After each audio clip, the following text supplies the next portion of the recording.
This is a section B, और ये section B में टोटल मार्क्स 20 हो गए, और ये इन डोमेन में से क्वेश्चंस आएगा। डोमेन बी जो कि एल्गोरिथम से रिलेटेड है, domain A logic, domain D and G about data science. ये 3 डोमेन इसमें कवर अप करेंगे सेक्शन बी में। तो स्टार्ट करते हैं हम। Algorithm, pseudocode and searching.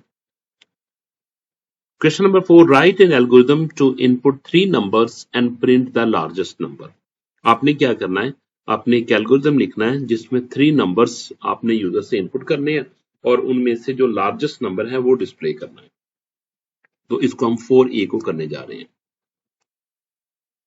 Largest of 3 numbers का ये मैंने एल्गोरिथम लिखा क्योंकि उसने एल्गोरिथम कहा था। तो इस एल्गोरिथम की इनपुट क्या होगी, इनपुट होगी मेरे पास 3 numbers in form of A B C, 3 number की फॉर्म में होंगे, नंबर होंगे। आउटपुट क्या होगी, the largest of 3 values, the largest of the 3 values, 3 values में से जो लार्जेस्ट होगा वो इसकी आउटपुट होगी। ठीक है, मैं कैसे लार्जेस्ट चेक करने जा रहा हूं, मैं कह रहा हूं if A greater than equal to B. अब ग्रेटर देन की बात करें, इक्वल रहने दे। If A greater than B and A greater then C,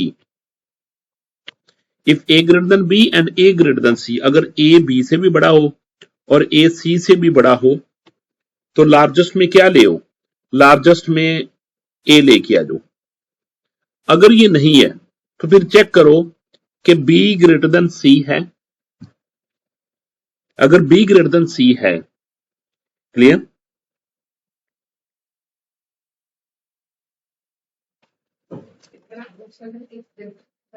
L इसमें देखना है कि इफ बी ग्रेटर देन सी, आपने ग्रेटर देन चेक करना है, इक्वल नहीं लगाना, ये टाइपो एरर की वजह से आ गया। If B greater then C then largest value get कर ले बी से, अदरवाइज लार्जेस्ट वैल्यू गेट करे सी से। ठीक है, तो यहां पे क्या करेगा, लास्ट में प्रिंट किसको कर देगा, लार्जेस्ट को प्रिंट कर देगा। ठीक है, तो ये इसका एल्गोरिथम है जो लार्जेस्ट ऑफ 3 नंबर्स लिखनी है और 3 नंबर्स में से आपने देखना है कि बड़ा नंबर कौन सा है।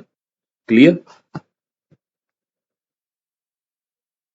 Question number 4B is write और show a binary search to find the number 47 in the given sorted list. ये नंबर दिए गए हैं, इसमें से आपने क्या करना है कि 47 फाइंड आउट करना है बाइनरी सर्च के थ्रू। ठीक है, तो इसको मैं वर्किंग दिखाता हूं कि आपने कैसे करना है इसको। ये आपके पास बाइनरी सर्च का मैंने ड्राई रन करने लगा हूं, तो यहाँ पे ये एलिमेंट्स लिखे हुए हैं, इंडेक्स नंबर भी लिखे हुए हैं 0 1 2 3 4 5 6 7 8। तो मैंने नेक्स्ट मूव किया। स्टेप नंबर 1 भी वो बता रहा है कि लो अभी 0 पे है, हाई 8 पे है, इसका मिड आएगा 4, क्योंकि 0 + 8 divided by 2 you will get 4, mid 4 पे आएगा। और फोर्थ वाला एलिमेंट चेक करेगा क्या फोर्थ वाला एलिमेंट इक्वल टू 47 है, नहीं। ठीक है, 4 में जो एलिमेंट पड़ा हुआ है जो 58 है, क्या वो 58 इज इक्वल टू 47, नहीं। ठीक है, तो इसलिए ये क्या करेगा, अब नेक्स्ट चेक करेगा, देखेगा कि मिड का एलिमेंट, मिड में एलिमेंट कौन सा पड़ा हुआ है, 58, देखेगा कि 58 इज ग्रेटर देन की एलिमेंट से, की में क्या हमारा पड़ा 47 जो कि हमने सर्च करना है। अगर वो ग्रेटर देन है तो फिर क्या करेगा, फिर हमारी सर्च स्टार्ट होगी लेफ्ट साइड पे। ठीक है, कहां पे, क्योंकि अभी यहां पे ना हम यहां पे है। ठीक है, तो हम तो यानी कि मिड का एलिमेंट इससे बड़ा है जहां जो हमने सर्च करना है, तो फिर हम क्या कर देंगे, ये वाली पूरी जितनी भी होगी ये लिस्ट, इसको हम इग्नोर कर देंगे, इसको इग्नोर कर देंगे। ठीक है, और लेफ्ट की तरफ मूव करेंगे। और लेफ्ट में क्या आ जाएगा, अब लेफ्ट में अब जो हाई था ना, हाई की वैल्यू आ गई हमारे पास 3 आ गई, अब क्योंकि हाई इस जगह पे पॉइंट आउट करना शुरू कर दिया, हाई इस जगह पे पॉइंट आउट करना शुरू कर दिया, और लो अभी भी उसी सेम जगह पे है, 0 पे। क्लियर। अब हम मूव करेंगे, 0 और 3 हमारे पास आ गया, तो स्टेप नंबर 2 में मूव किया, लो में 0 पड़ा हुआ है, हाई में 3 पड़ा हुआ है, तो जब मैं 3 + 0 करूंगा 3 डिवाइडेड बाय 2 करूंगा तो आंसर मेरे पास आ जाएगा मिड इक्वल टू 1, यानी कि 1 आ जाएगा। तो अब मैं चेक करूंगा कि 1 का जो एलिमेंट पड़ा हुआ है 1 लोकेशन पे 1 इंडेक्स पे, क्या वो इक्वल टू 47 है? वो भी 47 के इक्वल नहीं है। क्लियर? तो फिर मैं चेक करने जा रहा हूं क्या जो एलिमेंट पड़ा हुआ है मिड पे, क्या वो लेस देन की है? अगर वो लेस देन की है तो कहां पे सर्च करो? राइट पे सर्च करे, राइट पे। जब सर्च राइट पे जाऊंगा तो फिर लो की वैल्यू चेंज हो जाएगी। लो की वैल्यू कहां पे जाएगी? जो मिड आया था उससे नेक्स्ट में जाएगी वैल्यू। मिड कहां पे था? मिड 1 पे एक था, तो अब कहां पे आ जाएगा? लो इस वाले पॉइंट पे आ जाएगा, लो इस वाले पॉइंट पे आएगा। और मिड आपको पता है कि हाई आपको पता है इधर आ गया। अब मेरे पास लिस्ट कितने एलिमेंट्स की रहेगी? 2 एलिमेंट्स की रहेगी, एक 36 की, एक 47 की। नेक्स्ट मैंने मूव किया, लो 2 पे था, हाई 3 पे था, मैंने मिड कैलकुलेट किया तो मिड आ गया 2 पे। ठीक है, कहां पे आ गया? मिड 2 पे आ गया। अब देखा कि लिस्ट ऑफ 2 जो कि 36 है, क्या इक्वल टू 47 है? नहीं, ये भी इक्वल टू 47 नहीं है। ठीक है, तो फिर क्या करें? फिर देखें क्या जो मिड में एलिमेंट पड़ा हुआ है वो लेस देन 47 है। अगर लेस देन 47 हो तो फिर आपने क्या करना? सर्च करना राइट की तरफ। तो अब लो कहां पे आ गया? लो 3 पे आ गया। अब देखिए, अब लो भी इसी पॉइंट पे है, लो भी इसी पॉइंट पे है और हाई भी इसी पॉइंट पे, दोनों 3 पे आ गए। ठीक है, तो अब मैंने नेक्स्ट स्टेप मूव किया। नेक्स्ट स्टेप में देखा, लो की वैल्यू 3 थी, हाई की वैल्यू 3 थी, मैंने 3 plus 3 divided by 2, 6 divided by 2 3 आ गया। मिड कहां पे आ गया? 3 पे। अब देखा कि मिड में जो एलिमेंट पड़ा हुआ है क्या वो इक्वल टू 47 है? तो यस, ये फाउंड हो गया। क्लियर? तो कितने स्टेप इसमें मैक्सिमम पड़े? ये इसका वर्स्ट केस था। ठीक है, यानी कि ज्यादा से ज्यादा इतने ही स्टेप इसके हो सकते, इससे ज्यादा नहीं हो सकते। तो आप देखिए, आपने इन 9 एलिमेंट्स को विद इन 4 स्टेप के साथ इसको सर्च कर लिया। तो इसलिए बाइनरी सर्च एफिशिएंट होती है as compare to linear search के। ये मैंने सेम बाइनरी सर्च का कोड लिखा हुआ है। सर्च में आप 47 भी लिख सकते हो या कोई और भी लिख सकते हो। चलिए मैं कोई और लिखता हूं जो कि यूजर क्या करेगा? रन टाइम पे पूछेगा। Input, enter the number, enter the number, enter the number, search आएगा। जब मैं इसको रन करता हूं तो ये नंबर पड़े। मैं इसमें से ना 72 सर्च करने लगा हूं। मैंने रन किया, वो नंबर पूछेगा कौन सा नंबर सर्च करना, मैंने 72 किया तो मुझे कह रहा है कि नंबर फाउंड एट इंडेक्स 6 पे। तो ये देखिए 0 पे था, 1 पे था, 2 पे, 3 पे, 4 पे, 5 पे, 6 पे फाउंड हो गया। अब मैं नंबर एंटर करने जा रहा हूँ 50 इसमें एग्जिस्ट नहीं करता। मैंने 50 किया तो कहा नंबर नॉट फाउंड। क्लियर? अगर मैं इसको करता हूँ 47 करता हूँ, मैंने 47 किया तो उसने कहा number found at index number 3 पे। 0 1 2 3 पे इंडेक्स नंबर 47 था। कोड मैंने लिखा लो इक्वल टू 0, हाई में मैंने क्या रखा? लेंथ कैलकुलेट की और उसमें से माइनस निकाल दिया, -1 कर दिया। ठीक है, फाउंड में बाय डिफॉल्ट मैंने कहा कि फॉल्स है, नहीं मिला। मैंने लूप लगाया जब तक लो इक्वल टू हाई के नहीं हो जाता, लेस देन और इक्वल टू हाई, उस वक्त तक आपने मूव करते रहना है। मिड आपने फाइंड आउट करना है। मिड फाइंड करने के बाद फौरन आपने मिड के एलिमेंट को कंपेयर करना है की के साथ जो कि नंबर आप सर्च कर रहे हैं। अगर मिल जाए तो आपने क्या करना? मैसेज दे देना है। और मिड की वो इसका इंडेक्स नंबर होगा, फाउंड को ट्रू कर देना है। फाउंड को ट्रू कर देना ताकि हम बाद में देख सके कि फाउंड में क्या पड़ा हुआ है। ठीक है, तो ये मैसेज देगा, फाउंड में ट्रू कर दिया और साथ ही लूप को भी ब्रेक कर देगा क्योंकि आगे मूव करने की हमें जरूरत नहीं है। अगर नहीं है तो फिर चेक करें नंबर, अगर लेस देन मिड का एलिमेंट सर्च से लेसर है तो फिर क्या करें? मिड लो की वैल्यू को हमने चेंज करना है। ठीक है, अगर वो हाई है तो फिर हमने हाई की वैल्यू को चेंज करना है। ठीक है, और बाद में जब लूप एंड हो जाएगा तो देखेगा कि अगर फाउंड में स्टिल फॉल्स ही पड़ा होगा जो कि हम शुरू से लेके आए थे, अगर वही पड़ा होगा तो नंबर नॉट फाउंड का मैसेज देगा। नेक्स्ट इसका और क्वेश्चन है, develop a pseudocode that print the odd numbers from 1 to 50। आपने pseudocode लिखना है जो ऑड नंबर्स को प्रिंट करे 1 से लेके 50 तक। प्रिंट ऑड नंबर्स 1 से लेके 50 तक। सबसे पहले सुडो कोड में हमने क्या करना है, स्टार्ट करना है। फॉर n ये लूप है, स्टार्ट करेगा फ्रॉम 1 से लेके 50 तक और क्या काम करेगा, चेक करेगा कि अगर n मोड 2 यानी कि रिमाइंडर ले 2 के साथ उसको डिवाइड करे और नॉट इक्वल टू 0 यानी कि जिसका 0 आएगा ना रिमेनिंग, वो हमारे पास इवन नंबर होता है। और हमने कौन सा नंबर लिखना है, हमने वो नंबर लिखना है जो कि ऑड हो, जो ऑड का रिमाइंडर 1 होता है। तो इसलिए मैंने क्या चेक कर रहा हूं, मैं चेक कर रहा हूं कि अगर नंबर को, हर आने वाले नंबर को 1 से स्टार्ट करने, आपने 50 तक जाना है। जो भी नंबर आपके पास आता जाएगा आपने उसको 2 पे डिवाइड करके देखना है कि बाकी क्या बचता है। क्योंकि 2 पे डिवाइड कर रहे थे, पॉसिबल 2 ही चांस आपके पास होंगे, या तो 0 आएगा या 1 आएगा। जब 0 आएगा, ठीक है, तो उसको आपने प्रिंट नहीं करना। जब 1 आएगा, यानी मैंने लिखा नॉट इक्वल टू 0, जब नॉट इक्वल टू 0 आए तो फिर आपने उसको क्या कर देना, उस वाले n को प्रिंट कर देना है और इसके बाद इफ को एंड कर देना है। नेक्स्ट मैंने क्या लिखा, फॉर को भी मैंने एंड कर दिया। ठीक है, इस तरीके से मेरा जो स्टार्ट किया था मैंने सुडो कोड, उसको भी मैंने एंड कर दिया। यहां पे मैंने नोट के तौर पर लिखा हुआ कि mod means remainder, if it is not 0 the number is odd. जाहिर है कि फिर 0 नहीं होगा तो 1 होगा, 1 के केस में क्या होगा, नंबर विल बी ऑड। अब मैंने सेम लॉजिक को यूज करते हुए प्रिंट करने लगा हूं नंबर 1 से लेके 50 तक।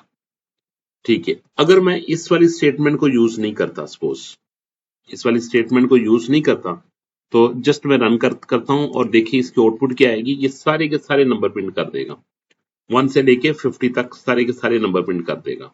ठीक है, 51 तक। क्लियर। अब देखें, मैं इसको ना ऐसे भी प्रिंट करवा सकता हूं, यानी कि एंड इक्वल टू स्पेस देगा ना, हॉरिजॉन्टल भी यानी वर्टिकल भी मैं इसको डिस्प्ले करवा सकता हूं। ठीक है, मैंने रन किया तो आपको ये नंबर ऐसे डिस्प्ले कर रहा है, 1 2 4 5 सबके सारे नंबर डिस्प्ले कर रहा है। क्लियर। अब मुझे कौन से करने हैं, मुझे वो करने हैं जो कि रिमाइंडर 0 ना दे, मींस ऑड नंबर। मैंने क्लिक किया, रन करके देखता हूं तो अब नंबर कौन से मेरे शो कर रहे हो, देखिए 1 3 5 7 45 47 और 49 वो वाले नंबर मेरे डिस्प्ले कर रहा है। क्लियर हो गया, बहुत सिंपल था।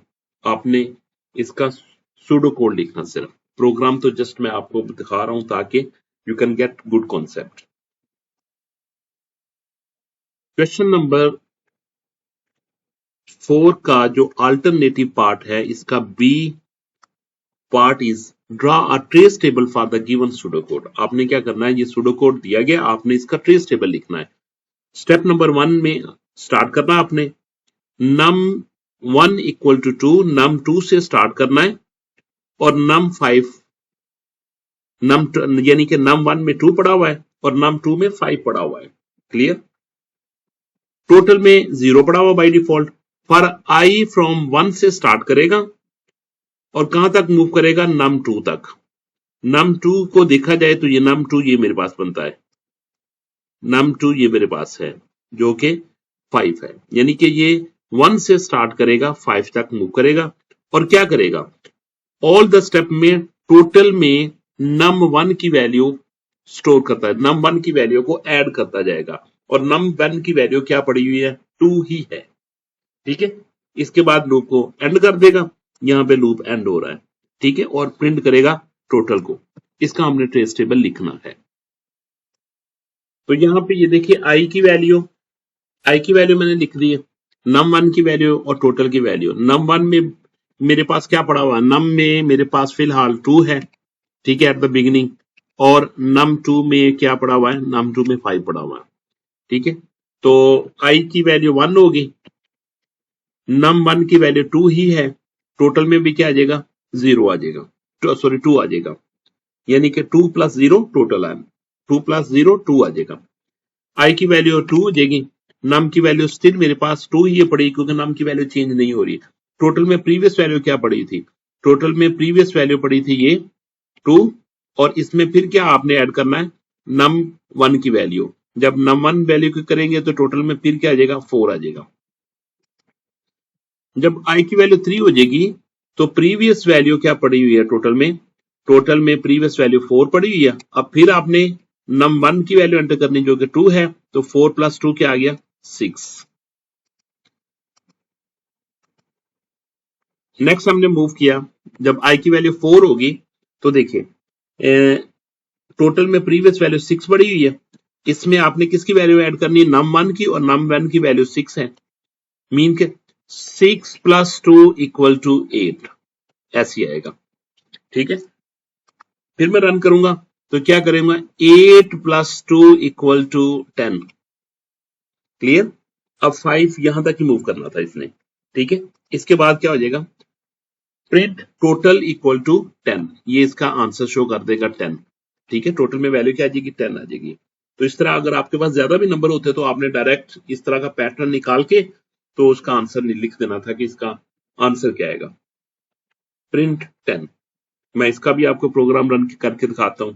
ठीक है, ये देखिए हमारे पास स्टेप नंबर 1 में नम 1 की वैल्यू 2 है, नम 2 की वैल्यू 5 है। स्टेप नंबर 2 में टोटल 0 कर दिया। 3 में हमने लूप लगा दिया। 1 से लेके num 2 + 1 तक हमने मूव करना है। क्लियर? और यहाँ पे टोटल प्लस num 1 में ऐड करते जाना, टोटल में स्टोर होता जाएगा। लास्ट में हमने इसको डिस्प्ले कर देना है। तो जब मैं रन करूंगा तो मुझे आंसर देगा total = 10। Question number 5 is related about Boolean logic and Karnoff map, K-map जिसको कहते हैं। Simplify the Boolean function f using K-map and construct the logic circuit to simplified expression। ये बुलियन एक्सप्रेशन दिया गया है, आपने इसको सिंप्लीफाई करना है।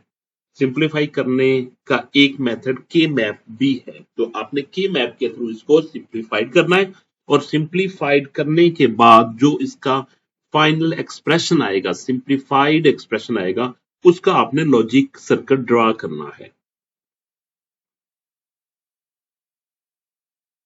ये हमने के मैप इसका ड्रा कर लिया। इधर आपने 0 लिखना है और इधर आपने 1 लिखना है। इधर आपने 0 0 से स्टार्ट करना है जो कि 0 होता है। इधर 1 जो कि 1 का बाइनरी कोड होता है। ठीक है, इधर आपने 3 लिखना है, ये 3 का बाइनरी कोड है, और ये 2 का बाइनरी कोड है। ठीक है, क्योंकि ये लिखे जाते हैं ग्रे कोड में, इसलिए इनको ऐसे ही लिखना पड़ता है 0 0 0 1 1 1 1 0। ठीक है, अब देखिए इधर आपने क्या करना है, इसके बाद देखना है कि ए बी सी ये वाली वैल्यू किस सेल में बिलोंग कर रही है। ठीक है, तो देखा जाए तो ए जिसमें ए हो, बी हो, सी हो, इसके प्राइम में। अगर इसको आप अच्छे तरीके से देख लें, थोड़ा सा मैं इसको ठीक करके दिखाता हूं, अब आप सही तरीके से देख सकते हैं। अब देखिए A prime, B prime, C prime कहां पे एग्जिस्ट करता है।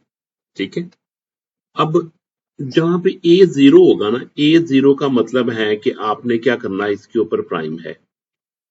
जहां पे ए होगा उसका मतलब कि 1 होगा, उसका मतलब कि विदाउट वैल्यू जिसका ए है, विदाउट यानी कि प्राइम है।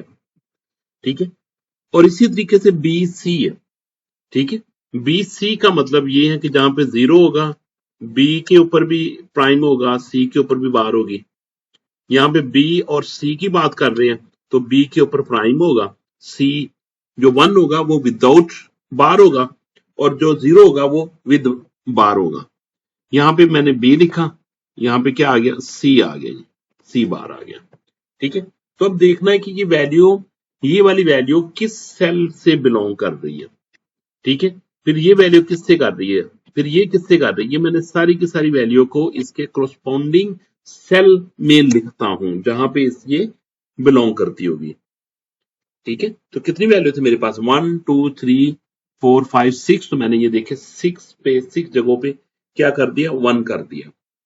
और जहां पे ये वैल्यू नहीं थी, क्योंकि 8 इसके सेल थे। ठीक है, अच्छा 8 सेल क्यों बने थे, क्योंकि मेरे पास 3 तरह के वेरिएबल थे ना, ए बी सी, तो मैंने क्या किया, मैंने 2 रेज पावर 3 लिखा, तो 2 रेज पावर 3 के 8 कॉम्बिनेशन बनते हैं, तो इसलिए हमारे इसके पास क्या कितने सेल बनेंगे, 8 सेल बनेंगे। ठीक है, इसके बाद हमने मूव किया नेक्स्ट, तो हमने एक ग्रुप ये बना दिया। ठीक है, अब इस ग्रुप में देखा जाए, जो मैंने आपने जब ग्रुप बनाना तो आपने मैक्सिमम नंबर ऑफ 1 का ग्रुप बनाना है, और ग्रुप बनाते वक्त 2 की पावर में आपने ग्रुप बनाने हैं, या तो 2 का ग्रुप बनाएंगे, या 4 का, या फिर 8 का, या 16 का, ऐसे ग्रुप बन रहे होते हैं। ठीक है, तो इस सिलसिले में आप मुझे बताएं, जो मैंने हाईलाइट किया हुआ है, इसमें से कॉमन वैल्यू कौन सी है, ए बी सी में से, तो इसमें कॉमन वैल्यू 0 आ रही थी, 0 का मतलब है ए प्राइम, और दूसरा ग्रुप मेरा ये बनेगा।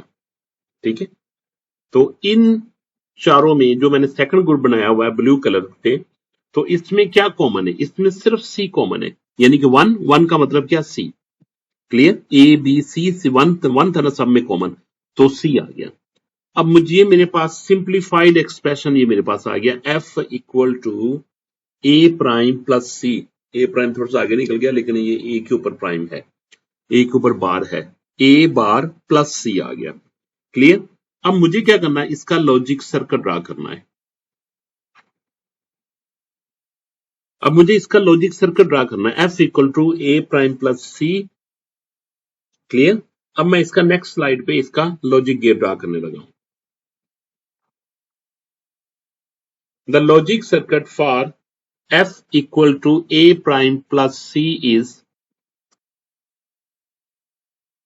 ये मैं ए इनपुट ले ली और सी इनपुट ले ली, दो मेरे पास इनपुट थी ए और सी की।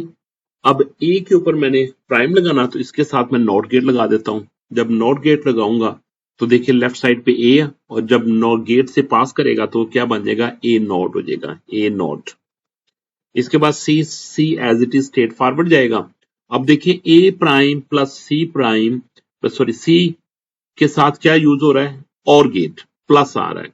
प्लस के केस में हम क्या यूज करेंगे, और गेट यूज करेंगे, दोनों इनपुट हम अटैच कर देंगे, और ये हमारे पास क्या आ जाएगा, एफ, जो कि फाइनल रिजल्ट है in form of F equal to A bar plus C. तो ये इसका लॉजिक सर्किट है। यहां पे मैंने एक्सप्लेनेशन भी लिख दिया, ए enters the NOT gate to becomes A prime, then A prime and C both feed the OR gate whose output is F. Just two gates are needed. तो इस केस में हमें सिर्फ दो गेट्स की जरूरत पड़ी, एक OR गेट और एक NOT गेट, जो कि हमने A के साथ लगाया। तो इस एक्सप्रेशन का आंसर भी सेम ही आंसर होगा जो कि आपका रियल एक्सप्रेशन का आंसर है। Question number 6 is related data visualization and data collection का है। इसमें आपने क्या करना है, write a python code to generate a data set with 2 variables where y equal to 3x plus 4 and plot a line chart and a box plot। बहुत easy question है। आपने क्या करना है, आपने y equal to 3x plus 4 आपने इसका graph plot करना है। Make the data then draw a line chart and a box plot. तो इसके लिए आपको क्या करना पड़ेगा, आपने एक प्रोग्राम लिखा, प्रोग्राम में क्या क्या चीजें यूज करनी, देखें इंपोर्ट, आपको पता है कि क्योंकि जब भी आपने ग्राफ ड्रा करने हैं आपको ये लाइब्रेरी इंपोर्ट करना पड़ेगी। ये पूरा का पूरा लाइब्रेरी का नाम है। ठीक है, matplotlib.pyplot, ये लाइब्रेरी यूज करना पड़ेगी, और इस लाइब्रेरी को यूज करने के लिए मैंने इसका एलियस क्रिएट कर दिया PLT के नाम से। जब भी मैं इसको यूज करना चाहूंगा मैं PLT के साथ करूंगा। एक्स में मैंने क्या लिखा, X equal to list range 1 से लेके 11 तक, यानी कि एक्स में एक लिस्ट पड़ी हुई है जो 1 से स्टार्ट करेगी और 10 तक मूव करेगी, यानी कि नंबर आपके पास आ जाएंगे 1 से लेके 10 तक। y में क्या आ रहा है, देखिए अगर x की वैल्यू 1 होगी तो 3 1 3 प्लस 4 7 आ जाएगा। तो अगर इसको मैं पाइथन में लिखूंगा तो मैं क्या लिखूंगा 3 multiply by I plus 4 for I in x. Clear? For I in x का मतलब ये क्या है कि आपने जो एक्स में जो आई है, एक्स में जो आई पड़ा हुआ है, आई की जो फर्स्ट वैल्यू है, जो भी उसमें वैल्यू 1 पड़ी होगी, 1 के लिए आपने ये लिखना है, 2 के लिए ये वैल्यू आ जाएगी, 3 के लिए ये आ जाएगी, 4 के लिए ये आ जाएगी। अब आपके पास एक्स और वाई के पास वैल्यू आ चुकी है, ठीक है। तो अब आपने पीएलटी डॉट प्लॉट, पीएलटी आप क्यों यूज कर रहे हैं? क्योंकि आपने एलियस पीएलटी के नाम से क्रिएट किया हुआ, पीएलटी डॉट प्लॉट इससे प्लॉट करेगा किसको? एक्स, फर्स्ट वैल्यू एक्स है, सेकंड वैल्यू वाई है, ठीक है। Line chart, PLT dot plot क्या करेगा? लाइन चार्ट ये ड्रा करेगा, और पीएलटी डॉट शो इस कमांड से ये शो करेगा। अगर मैं ये कमांड नहीं यूज करूंगा तो वो चार्ट को शो नहीं करूंगा, शो नहीं करेगा। इसके साथ ही पीएलटी डॉट बॉक्स प्लॉट भी आपने वाई का ड्रा करना आपने, ठीक है, और इसको भी आपने शो कर देना है, ठीक है। ये दोनों ग्राफ आपने शो करने हैं। मैं आपको कोड में भी लिख के दिखाता हूं बात। What is the code does? X is 1 to 10, y is computed from y equal to 3x plus 4 plot. Draw a straight line, box plot shows the spread, median and quartiles like that. ये देखिए line chart कैसे बनेगा? x की value 1 होगी, ये x की value आ रही है 1 होगी, तो y की वैल्यू कितनी आ जाएगी? y की वैल्यू आ जाएगी 7, यहां पे 2 की वैल्यू आ जाएगी 10, 3 की वैल्यू आ जाएगी, 4 की वैल्यू आ जाएगी, 5 की वैल्यू, ये ऐसे मूव करता जा रहा है, ठीक है। x 1 2 3 सो ऑन 10 तक, और फिर y की वैल्यू, ठीक है। तो अब मैं इसको रन करके भी दिखाता हूं, ड्रा करके दिखाता हूं। मैंने क्या किया? लाइब्रेरी को कॉल किया, क्रिएट डेटा, मैंने x में डेटा रख दिया 1 2 3 4 5, y मेरे पास अभी एम्प्टी है। y को मैंने कैसे कैलकुलेट कर रहा हूं? इस इक्वेशन से, y equal to 3x plus 4 से 1 से लेके x तक मूव करूंगा, और y की लिस्ट में क्या पेंड करता जाऊंगा? 3 times i means x plus 4। ये वैल्यू कहां पे आती जाएगी? y की, y में भी लिस्ट बन जाएगी एक, ठीक है। प्रिंट वैल्यूज, जब आप वैल्यू देखेंगे x की वैल्यू पहले शो करेगा, फिर y की वैल्यू शो करेगा। अब लाइन चार्ट में ड्रा करने लगा हूं, पीएलटी डॉट प्लॉट से लाइन चार्ट ड्रा करेंगे हम x, y की वैल्यू के साथ। इसका टाइटल मैं लाइन चार्ट दूंगा, x लेबल में मैं x लिखूंगा, y का लेबल में y लेबल में यानी y एक्सिस में y लिखूंगा, और इस ग्राफ को शो कर दूंगा। इसी तरीके से मैं ये बॉक्स प्लॉट को भी यूज करूंगा, पीएलटी बॉक्स प्लॉट y के का मैं शो करूंगा, पीएलटी डॉट टाइटल उसका लिखूंगा और उसको शो कर दूंगा। मैंने रन किया तो देखिए दोनों ग्राफ शो होने चाहिए। ये x की वैल्यू दी, y की वैल्यू दी, तो ये आपके पास लाइन चार्ट आ गया, ठीक है। ये देखिए उसकी वैल्यू आ रही है, x की वैल्यू 1 से लेकर 5 तक थी, 1 से लेकर 5 तक कर ले, 10 तक कर ले, जहां तक मर्जी कर ले, ठीक है। 1 1.5 टू 5 तक ये लाइन चार्ट की वैल्यू आ रही है। क्लियर? इसको मैं क्लोज कर दिया, तो ये मेरे पास कौन सा ग्राफ आ गया? मेरे पास दूसरा ग्राफ आ गया जो कि बॉक्स प्लॉट का है, ठीक है, बॉक्स प्लॉट का। और ये शो कर रहा है, आपको पता है कि मीडियन वैल्यू शो कर रहा है, ये मैक्सिमम वैल्यू ये थी, मैक्सिमम वैल्यू ऊपर, ये मैक्सिमम वैल्यू शो कर रहा है, ये मैक्सिमम वैल्यू शो कर रहा है। 1 मिनट, एक मिनट, इसको मैं कॉपी कर लूं। ये इसकी मैक्सिमम वैल्यू शो कर रहा है, ये मैक्सिमम वैल्यू शो कर रहा है, ये इसकी मिनिमम वैल्यू शो कर रहा है, ये इसका मीडियन शो कर रहा है, ये इसका अपर क्वार्टाइल शो कर रहा है, ये इसका लोअर क्वार्टाइल शो कर रहा है। क्लियर? नेक्स्ट क्वेश्चन है क्वेश्चन नंबर 6 का B part. You are exploring why students prefer online learning compared to in-person learning or face-to-face learning. What kind of questions would you ask in your interview to gather qualitative data on students learning preferences. Any 4 questions आपने draw करने इसके. You are conducting a survey to understand students' reading habits. Design a questionnaire having at least 4 appropriate closed-ended questions. 1 और 2 को भी मैं solve करके दिखाता हूं. यहां पे आपने interview versus survey, open-ended, rich word, qualitative, closed-ended, easy to count. आपने क्या किया? सबसे पहले नंबर 1 क्वेश्चन आपने प्रिपेयर किया, why do you prefer online learning. Question number 2, what do you find difficult about in person classes. ठीक है, ये कुछ भी आपके क्वेश्चंस हो सकते हैं, ये लाजमी नहीं कि आपने जो मैंने लिखे वही लिखने हैं. ठीक है, ये जस्ट मैं आपको आइडिया दे रहा हूं कि आपने कोई से भी क्वेश्चन उस टॉपिक से रिलेटेड आपने लिख देने हैं.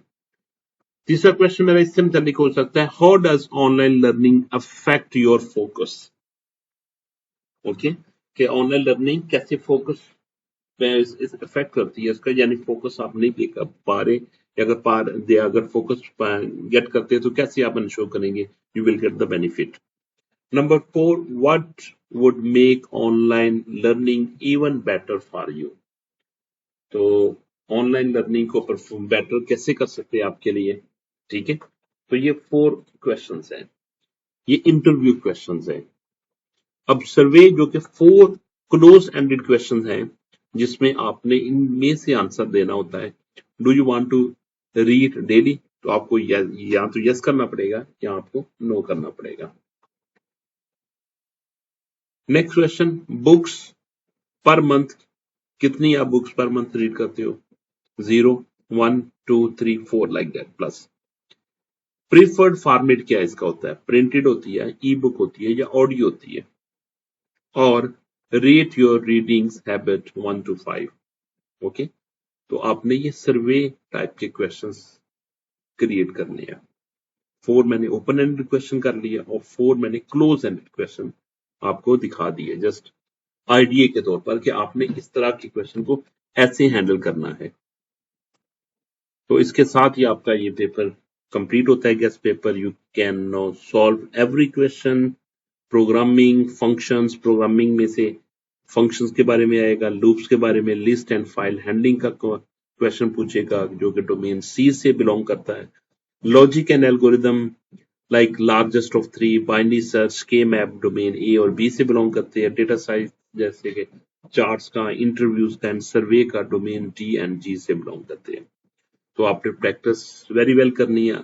If you find any difficulty please you can send me message. Thank you, जज़ाकल्लाह खैर.